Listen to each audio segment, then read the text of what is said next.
Amphibious vehicles carried troops and supplies straight from sea to shore, making major World War II invasions possible.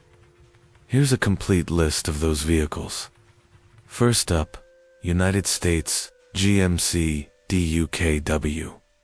This 6W-wheeled cargo carrier was absolutely vita. It earned the nickname Duck from its military designation due, a true logistics workhorse. It connected ships directly to shore, bypassing jammed ports. Up next, for GPA, remembered by American troops as the SEP, its lack of performance in highways led many to prefer the much larger DUW. It was often provided to Allied nations via Lend-Lease. M29C Weasel.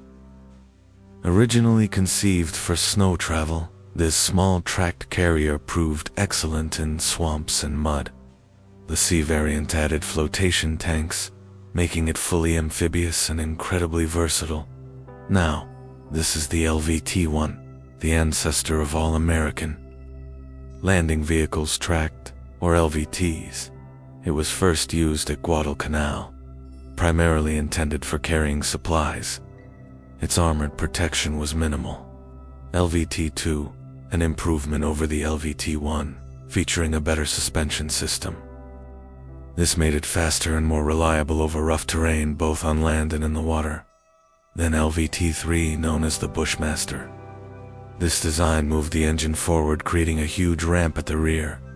This dramatically improved troop and cargo offloading.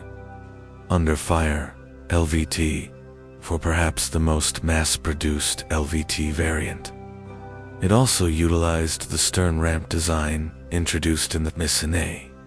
It became essential for transporting artillery and bulk supplies across the beachhead.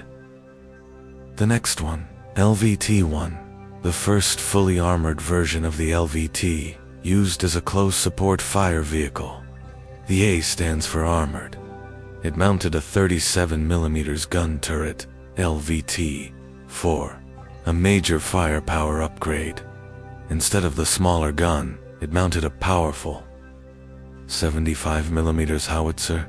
This made it crucial for suppressing enemy positions during landings. Now, this is the LVT-5, the final evolutionary step of the armored LVT series. It incorporated a powered turret mechanism for faster tracking. It saw limited action before the war ended. Next up, Germany. Volkswagen Schwimm, the most recognizable German amphibious car of the war.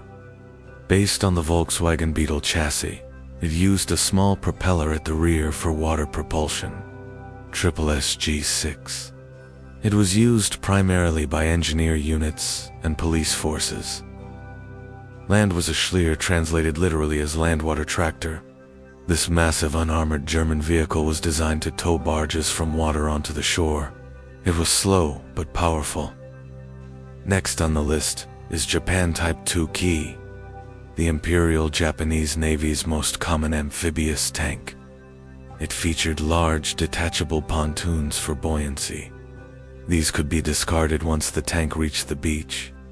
Type 3 Kachi, a larger, heavier Japanese amphibious tank designed to carry the Type 147mm gun.